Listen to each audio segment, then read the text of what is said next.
All right. So I will be talking about a few different modes. We're going to cover some of the modes that I don't usually talk about a lot and that I don't think are used very often.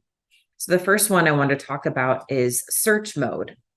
And I actually don't use this very often at all because I kind of forgot it was there, honestly. And it's really helpful if you're looking for something that you can't find because of the time period that you have selected. So usually when I'm teaching Focus 101, I go through the basics of how Focus functions and how if you have a period selected, let's say previous month and demo data, I'm going to go to this one actually. For previous month, you'll see whatever you're asking Focus to show you, which would be the customer for the previous month sales invoice. So we're looking at the value of sales invoiced. So if we were to look at this, the first thing I usually tell people is make sure that you actually are looking at the time period you want to analyze. And if you are looking for something that falls outside of that time period or what you're asking Focus, it's not going to show it to you. So for example, if I have a customer who didn't purchase anything last month, they're not going to show up on this list that I've asked it to create for me. So what I usually suggest doing, which is probably not the best way, is I will go to the format, or I'm sorry, the activity filter and say, just show me all. And then you can search for a customer here because it's going to show you all 13,793 customers. So that is one way to do it. But what you can also do is use search mode. And search mode will work like a search box, but now it's gotten rid of any measure and it doesn't care what time period we're in. So if I searched for a different customer, I think it was AB Auto, they're now here. So if I'm in total mode, that customer doesn't show up. So there's only one of them here. So instead, if I go to search and I search for that customer, now there's those three because it's gotten rid of all these things that are keeping it out of that report. So it's kind of nice. You can search for any of the different dimensions. If you're looking for a product or something or a supplier and you can't seem to find them, check out search mode. And that is a good way to see if they're in the system at all. Another one that we don't use a whole lot is moving mode. And to be quite honest, I don't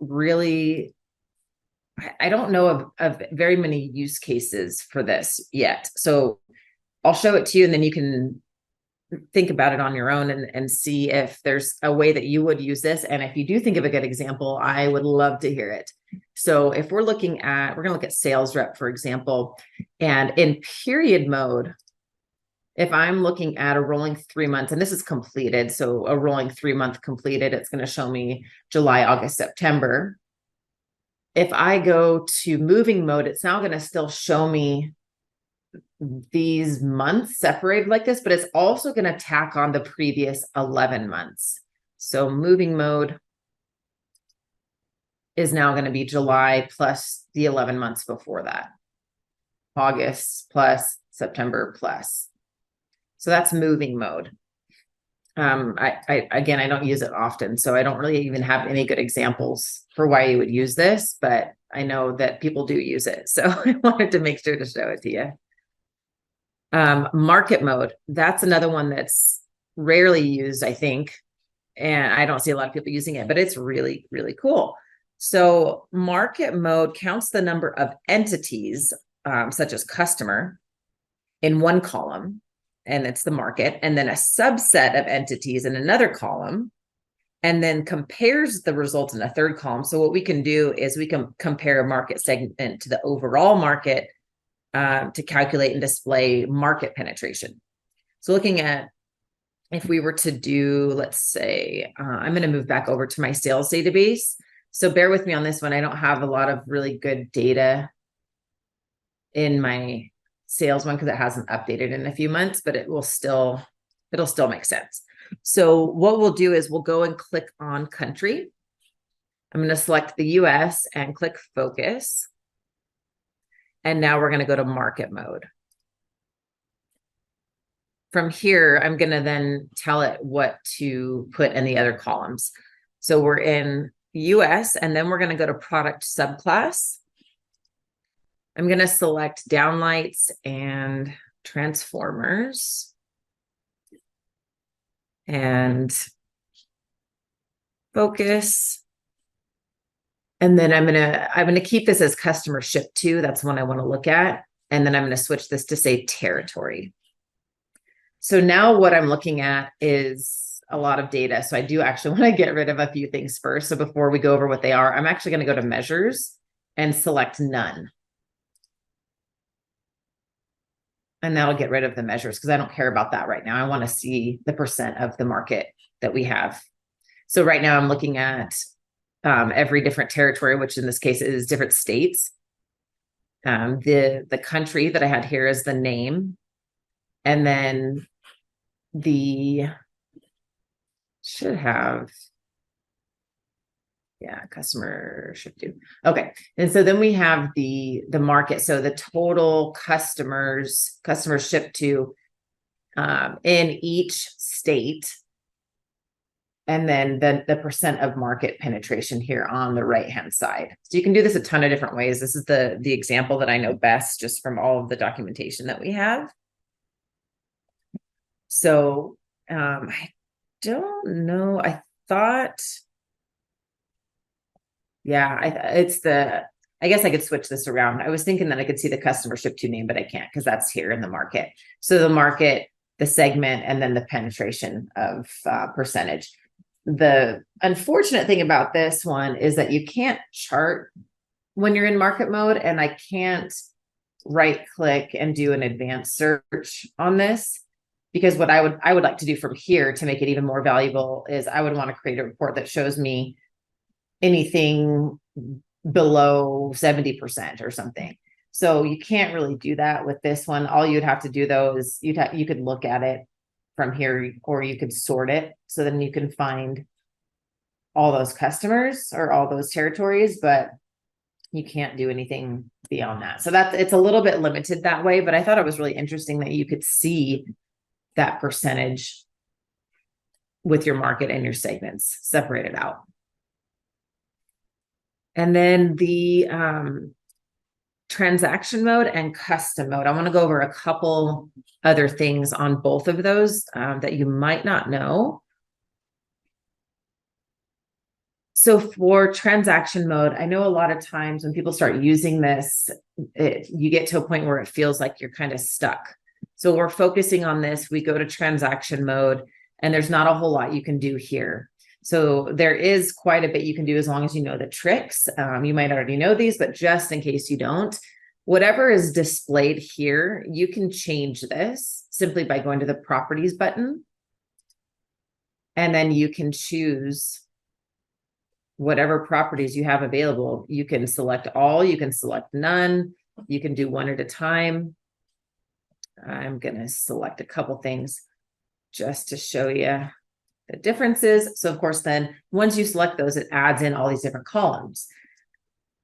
The limiting part of transaction mode, that it seems like anyway, is that you can't focus on anything anymore. So I can't click on any of these like you can in other modes. And if you click on one, then you can't highlight the whole thing. So you're just clicking on one cell. The cool thing about that part is that I don't know if you've ever noticed, but if I scroll over here and I click on a couple different cells here, right in the bottom middle, you can see the average, the count, and the sum of everything you've clicked on. So if you do want to highlight a certain amount in just the cells themselves, then it'll give you those numbers down here at the bottom middle. If you want to look for certain things or search for certain things like an order number, you can definitely sort that out. One way that I know a lot of customers of mine have done this is actually with the date. And I don't know why. I guess it's because it's demo data. I don't have two different dates in my databases, but a lot of times what happens is a customer will have this date here as the invoice sales date. And they also want to look at the order date, the date that the order was placed. and sort it that way to kind of see, well, the order was placed on this date and it wasn't invoiced until this date. I need to look at how long it took or something like that. So they want to search. And there would normally be another one here called order date that you could search by, but I don't have that in my data, so I can't show you that.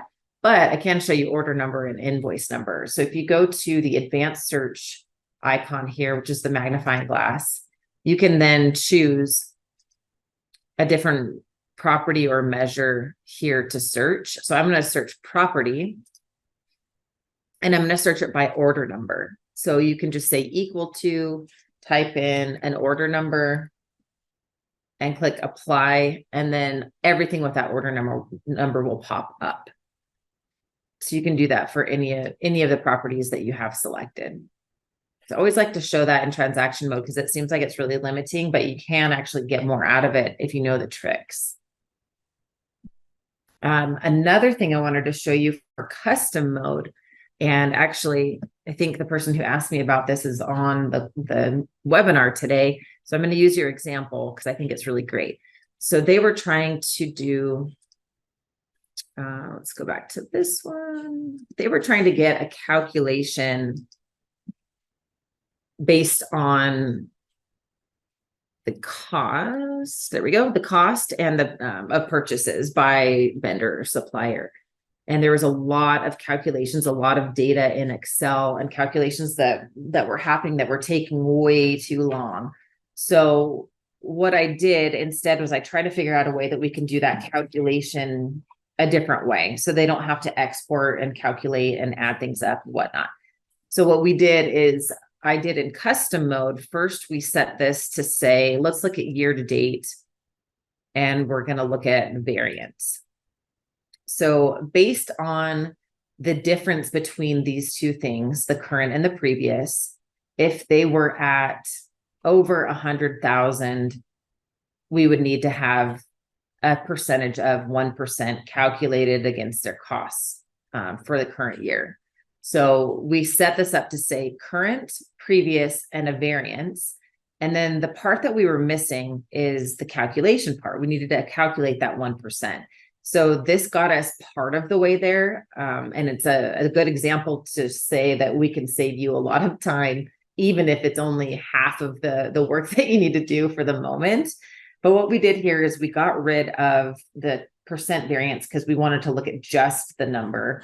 So we went to custom mode. I just got rid of percent variance. I don't want to see that. And I added my own calculation. And we're going to call this 1% for the name of the column. And what I did was add A times 0.01. And then I add the measure. So now what I need to do is I need to tell this calculation what A is going to represent. So I click on this. I want it to be under the purchased. I want it to be the cost. And I want it to be for whatever they purchased this year to date so far. And hit apply. And this might be wrong the way I'm doing it, but I do want to just show you that the calculation part of custom mode is really, really helpful. So then we just leave it like this and we click apply. So the part that is going to be confusing and that's not going to be 100% helpful yet is the fact that we need to know which one to calculate off of. Do we do a 1% or a 2%, depending on their purchases? So I'm going to go back to custom mode. I'm going to make one more column, and this one's going to be the 2% column. And click apply. So now we have a 1% and a 2%. So we do have to do a little bit of searching in this way. We have to look at it and see about the variance and figure out which column they need to be in and so on. So we can sort it this way. I can get rid of all of these negatives and zeros for now because I'm just focusing on the 1 and the 2. So now I can see the variance, and these customers here are going to be all in the 1% column. And then these ones are going to be the 2%. So This part right here, hopefully is still going to save them a lot of time. We're not fully there yet because we need to do a few more steps. But this is one example, real life example of how we can take some numbers just from what you have and add in a quick calculation to do math for you. So of course, this can be used so many different ways, but it will save you time because of course these numbers update and you never have to create this again. It's always going to be dynamic. It's always going to update for you as long as all of your time periods are dynamic, which is the next part of this. So once you're in custom mode, you want to just double check, just like we did in advanced search. If you were in one of my previous webinars, we talked about this. So if you click on the period tab here, it's a hard date of January to October. Even though we set it earlier to be year to date, for some reason, it doesn't translate when we get into here. So just double check. If you offset it, you can do it this way, or better yet, you can choose year to date, because that's really what you want to see is that year to date time period. And then same thing here, we're going to say year to date, and this time we're going to choose previous and apply. And then the other thing that we learned a couple sessions ago, or last session, now I can't remember, is the T date. And that little trick will show you whatever this current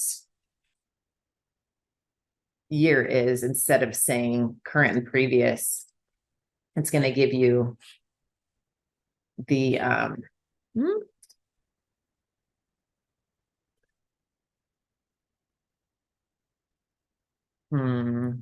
I just messed that up. Maybe it should be here and last year.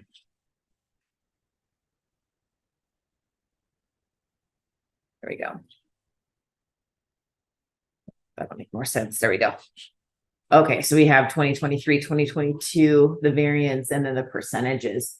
So that's one way that you can add a calculation in for pretty much anything you can think of that would be a math equation here.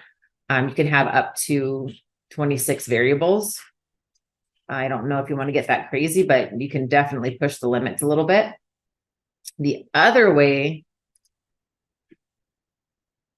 that you can add a different kind of calculation is, again, the same thing that I went over with a custom property last time. So we can do custom, and we can add that same expression, call it 1%. And we're going to say purchase cost and apply. And then that way you have this as an option to just throw that in right there. So a couple different ways that you can use those calculations. Excuse me. And then the last thing I wanted to go over is just a few things with dashboards.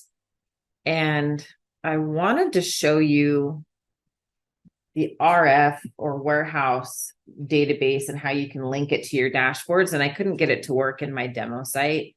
So if you're curious about the warehouse management RF database and how to link it up and stuff, we can talk through it a little bit more in detail. And I can show you some on a separate meeting if you'd like. But what I wanted, I'll show you the two pieces together and then how I'd want to have it link up. I just don't have two demo sites that allow me to do that, unfortunately. So with the dashboard stuff that I wanted to show you real quick. Oh, I gotta switch back to my new navigation. I'm more familiar with this one now. So with with dashboards, I always like to show a couple little things with this, just in case you don't know about these. Something I always try to mention is with the time periods, don't ever use custom if you can help it. If you're adding your own time period, go to add instead, or have your admin add a new one for you. Using custom, especially on something where you have a lot of widgets like a database or a dashboard, is that you might have to go and redo all of these, because custom is not ever meant to be something that you save. It's only meant to be temporary. So what I suggest instead is making each widget its time period that you want. And then if you needed to see, let's say you wanted to see everything on this dashboard, you, instead of 12 months rolling, you wanted to see year to date, but you don't care about it staying that way. You just want to look at it real quick. You can go to the clock button here and set a year to date, January to October, instead of that rolling 12, and hit apply. And then they should change based on that time period that you set here. And as soon as you reset, or as soon as you go out and come back in, it'll reset itself. And this one too, I don't know if a lot of people know about this. This is our timed refresh. So a lot of people using Phocas dashboards, let's say in the warehouse, for inventory or for RF stuff. If you have one of your databases like inventory updating more often than once a night, you can also set your dashboard to update automatically. So it will do it every 15 minutes or every hour, or however you want to set it, instead of having to come in here and click the refresh button.